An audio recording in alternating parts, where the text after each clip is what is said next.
Hello दोस्तों, नमस्कार। कैसे हैं आप सब? आई होप आप सब अच्छे होंगे। आज मैं फिर से आप लोग के लिए एक मज़ेदार कहानी लेके आई हूँ। तो चलिए देखते हैं वो कहानी क्या है।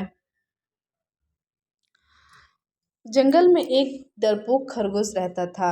एक दिन वह देवदार के पेड़ के नीचे मज़े से सो रहा था कि अचानक एक फल उसके सिर पर आ गिरा। डरपोक खरगोश की नींद खुल गई। वह सोचने लगा कि ये क्या हुआ, क्या गिरा मेरे सिर पर? कहीं आसमान तो नहीं गिर रहा? दिमाग में ये सोच आते ही वह डर गया। और फिर क्या, वह भागने लगा। वह बेतहाशा भागा चला जा रहा था। उसे इस तरह भागते हुए जब हाथी ने देखा तो पूछने लगा, अरे भाई खरगोश, क्या हुआ? क्यों ऐसे भागे जा रहे हो?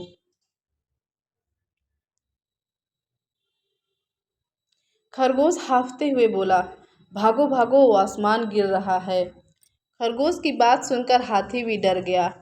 वह भी उसके पीछे पीछे भागने लगा। कुछ देर बाद उनकी मुलाकात गेंडे से हुई। गेंडे ने भागने का कारण पूछा तो हाथी ने खरगोश से सुनी बात दोहरा दी, भागो भागो, आसमान गिर रहा है। ये सुनकर गेंडा भी डर गया और उनके पीछे हो लिया। अब जो भी उन्हें मिलता, आसमान गिर रहा है सुनकर उनके पीछे भागने लगता।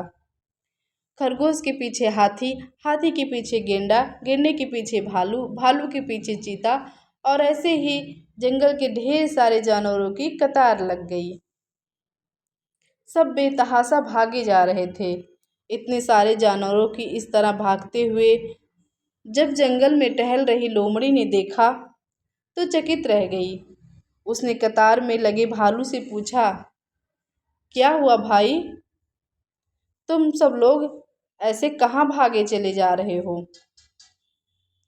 भागो भागो, आसमान गिर रहा है, भालू चिल्लाया।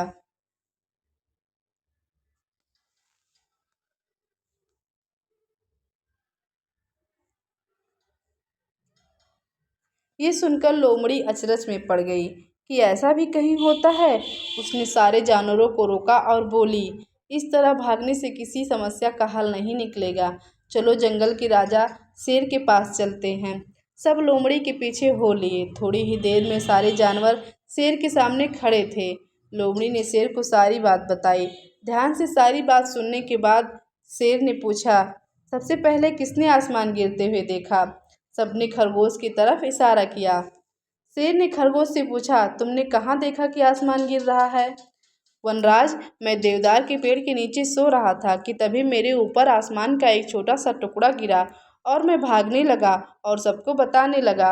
वनराज, अब हम सबको भागना चाहिए, कहीं पूरा आसमान गिर गया तो हम सबका क्या होगा?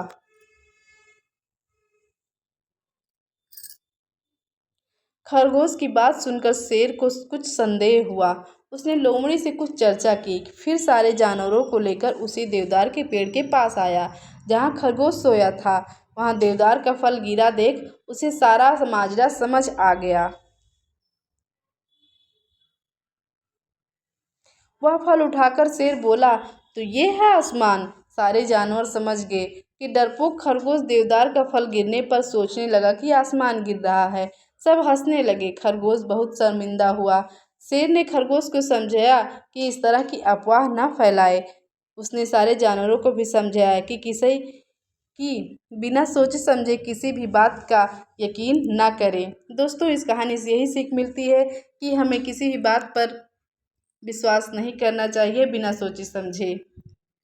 दोस्तों, कहानी कैसी लगी आप लोग ज़रूर बताइएगा। अगर अच्छी लगी तो लाइक शेयर सब्सक्राइब करें। मिलते हैं एक नए